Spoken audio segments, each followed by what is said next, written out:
बताया था जो आज के समय ये हो रहा है बहुत गलत है। यूनाइटेड स्टेट्स ऑफ अमेरिका अपनी धरती दे रहा है पाकिस्तान के आर्मी चीफ को इंडिया के अगेंस्ट स्टेटमेंट देने के लिए, और ये स्टेटमेंट्स कुछ ऐसा नहीं है कि बस इंडिया को हम टारगेट करेंगे वगैरह। ये आदमी लिटरली इंडिया पर मिसाइल मारने पे, न्यूक्लियर वेपन्स यूज करने की धमकियां, हमारे बिलियनियर्स को मारने की धमकियां दे रहा है। इंडियन गवर्नमेंट ने फाइनली रिएक्ट किया है एंड आई एम हैप्पी कि फाइनली हमने आसिम मुनीर को, ना सिर्फ आसिम मुनीर को, प्रॉपर्ली यहां पे जवाब दिया है। यूएसए से भी सवाल पूछा है कि हमें उम्मीद थी नहीं कि आप अपनी धरती दे दोगे आसिम मुनीर को ये सब बातें बोलने के लिए। यहां पे आप देख पाओगे ये आज के समय आर्टिकल्स पब्लिश हो रहे हैं, nuclear sabre rattling is Pakistan stock in trade, ये बात भारत ने कही है। नाउ ये तो आर्टिकल्स है, जो एक्चुअल स्टेटमेंट है ये आपके सामने है। मैंने ऐसी स्पाइसी स्टेटमेंट भारत सरकार की तरफ से लंबे समय से नहीं सुनी। आपने मेरी प्रीवियस वीडियोस की टोन से समझ लिया होगा कि मैं वेट कर रहा था भारत सरकार ना सिर्फ पाकिस्तान को, यूएसए को भी यहां पर जवाब दे, और ये यहाँ पे आप देख पाओगे इंडिया ने ये रिप्लाई दिया है कि recently our attention has been drawn to remarks reportedly made by the Pakistani chief of army staff while on a visit to United States of America. Nuclear sabre rattling is Pakistan stock in trade, जो ये पाकिस्तान के chief of army staff Asim Munir ने ये USA में खड़ी होकर बात बोली है कि अगर पाकिस्तान पे अटैक हुआ तो पाकिस्तान आधी दुनिया तबाह कर देगा न्यूक्लियर वेपन से। ये अगेन, ये ना सिर्फ धमकी भारत को है, ये धमकी पूरी मानवता के सामने है।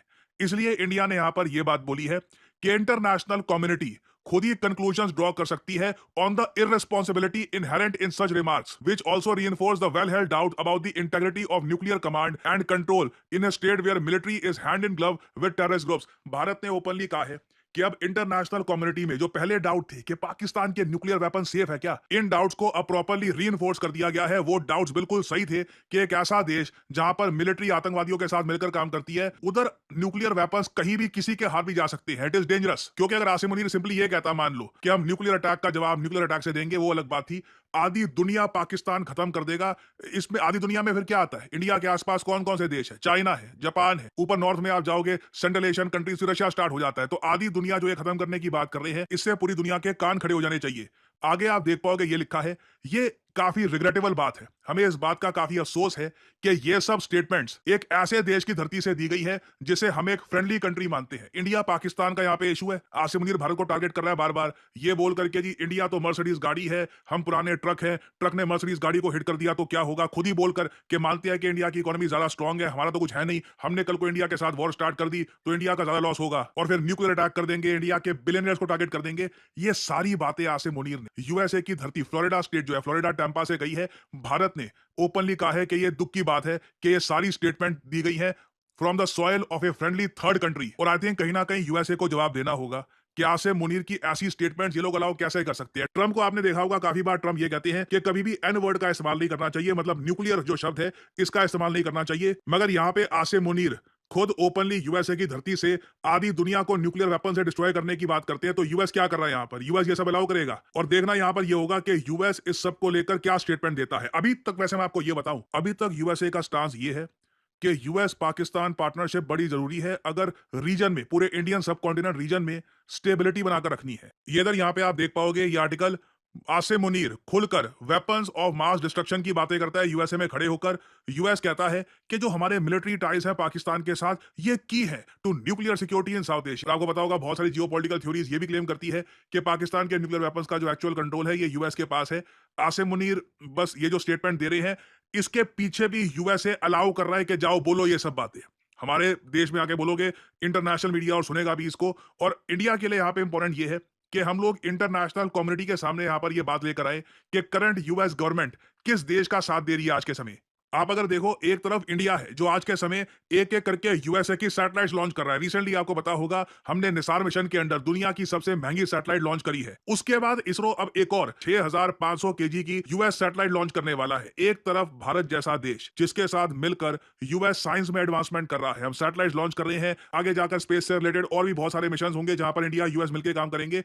दूसरी तरफ पाकिस्तान, लिटरली एक ऐसा देश जहां पर ओसामा बिन लादेन छुपकर बैठा था, वही आदमी जिसकी वजह से 2000 अमेरिकन मारे गए थे 9/11 आतंकवादी हमलों में। इट इज एब्सोल्युटली इनसेन कि ट्रंप आज के समय इंडिया को प्रेशर में डालने के लिए यूएस की फॉरेन पॉलिसी को कहां लेकर जा रहे हैं। मैं फिर से रिपीट करूंगा, यूएस एज ए कंट्री बुरा नहीं है, यूएसए के साथ हम वेरियस तरीके से कोऑपरेट कर रहे हैं और इन द फ्यूचर अगर यूएसए में कोई ऐसा लीडर आता है जो जेन्युइनली विजनरी है, जिसका कोई ईगो वाला इशू नहीं है, जिसका कोई पॉलिटिक्स का इशू नहीं है, वो जेन्युइनली यूएसए के इंटरेस्ट को आगे बढ़ाना चाहता है, वो बिल्कुल इंडिया के साथ रिलेशंस इंप्रूव करेगा। अनफॉर्चुनेट बात है यहाँ पर कि डोनाल्ड ट्रंप छोटी चीजों को लेकर के मुझे नोबेल प्राइज के लिए नॉमिनेट नहीं किया, ट्रेड डील में मेरी बात नहीं मान रहे, इन इश्यूज को लेकर आसिम मुनीर को पूरा मंच दे रहे हैं कि जाओ पूरी दुनिया को न्यूक्लियर वेपन से उड़ाने की धमकी दे दो। और अगर हम टाइमिंग देखें तो आसिम मुनीर की जो ये कमेंट्स है ना, ये भारत के रक्षा मंत्री की कमेंट्स के ठीक बात आई है। रिसेंटली आपने सुना होगा राजनाथ सिंह जी ने इनडायरेक्टली डोनाल्ड ट्रंप को टारगेट किया था कि कुछ लोग हैं जो इंडिया की ग्रोथ को लेकर चिंतित हैं और वो चाहते हैं कि इंडिया के प्रोडक्ट्स टैरिफ लगाकर दुनिया भर में एटलीस्ट उनके देश में महंगे कर दिए जाएं। कुछ लोग हैं जो भारत के का विकास जितनी तेजी के साथ हो रहा है उन्हें रास नहीं आ रहा है, उन्हें अच्छा नहीं लग रहा है। सबके बास तो हम हैं, भारत कैसे इतनी तेजी के साथ बढ़ रहा है। सबके बॉस तो हम है, ये सीधा सीधा यूएस प्रेसिडेंट को एक इनडायरेक्ट यहाँ पे रेफरेंस कर रहे हैं। और बहुतों के द्वारा यह कोशिश की जा रही है कुछ ऐसा किया जाए ताकि भारतवासियों के हाथों से जो चीजें तैयार होती हैं वह दुनिया के देशों में जाएं तो उन देशों में बनने वाली चीजों से वह महंगी हो जाएं, ताकि भारत की धरती पर भारतवासियों के हाथों से बनी हुई चीजें जब महंगी हो जाएंगी तो दुनिया के दोस्त लोगों से नहीं खरीदेंगे ना। बिल्कुल यहाँ पर सही बात है। एक तरफ तो ये सब चीजें की जा रही है, साथ ही साथ ट्रंप द्वारा यह भी बोला गया है कि रशिया के साथ साथ भारत की इकोनॉमी भी मरी हुई है, डेड है। अजीब बात देखिए, उसी मरी हुई इकोनॉमी में डोनाल्ड ट्रंप अपने एसोसिएट्स के साथ मिलकर लगातार ट्रंप टावर्स बना रहे हैं, चाहे गुड़गांव हो, मुंबई हो, पुणे हो, भारत के कई और शहर हो, ट्रंप टावर्स उठ रहे हैं और इसमें से हजारों करोड़ों की कमाई डोनाल्ड ट्रंप के जो इंडियन पार्टनर्स हैं और साथ ही साथ डोनाल्ड ट्रंप की जो फैमिली है वो भी कमा रही है। मुझे याद है किसी ने ट्विटर पे एक सुझाव लिखा कि ट्रंप टावर को नेशनलाइज कर दो और जो भी वहां पे फ्लैट है गरीबों में बांट दो, ये बोल दो कि जी डेड इकोनॉमी है हमारे यहाँ, आप क्या करोगे यहाँ पे, डेड इकोनॉमी में क्या आपको मिलेगा। हालांकि मुझको लगता तो नहीं है ऐसा होगा, लोग ट्विटर पे काफी बातें करते हैं, बट दिस इज इनक्रेडिबल। आप लोग सोच सकते हैं यहाँ पे क्या हो रहा है, this is so crazy. PM Modi आज से कुछ ही महीने पहले यूएसए में गए थे, ट्रंप के साथ उनकी बहुत अच्छी मीटिंग हुई, दोनों काफी फ्रेंडली तरीके से बात कर रहे थे। फिर उसके बाद अचानक से पिछले कुछ 1-2 महीनों में डोनाल्ड ट्रंप बहुत ज्यादा हॉस्टाइल हो गए अगेंस्ट इंडिया। इसमें अगेन जो रियल स्टोरी है we still do not know. कई लोग अभी भी मानते हैं कि इंडिया ने जिस तरीके से पाकिस्तान के एयर बेसिस और साथ ही साथ जो इनके न्यूक्लियर कमांड सेंटर है उसे टारगेट करना स्टार्ट कर दिया था। यूएसए इस बात को लेकर काफी गुस्सा है और साथ ही साथ ट्रंप ये एक्सपेक्ट कर रहे थे कि पीएम मोदी ये तो बोल देंगे कि जी डोनाल्ड ट्रंप को नोबेल प्राइज मिलना चाहिए, हमने वो भी यहां पर बोला नहीं है। बेसिकली ट्रंप शॉक्ड है कि जिस तरीके से इजराइल, अर्मेनिया, एजरबाईजान, पाकिस्तान, ये सारे देश खुलकर कहते हैं कि ट्रंप को दो नोबेल प्राइज, इंडिया झुकने को तैयार ही नहीं है। इंडिया झुक ही नहीं रहा।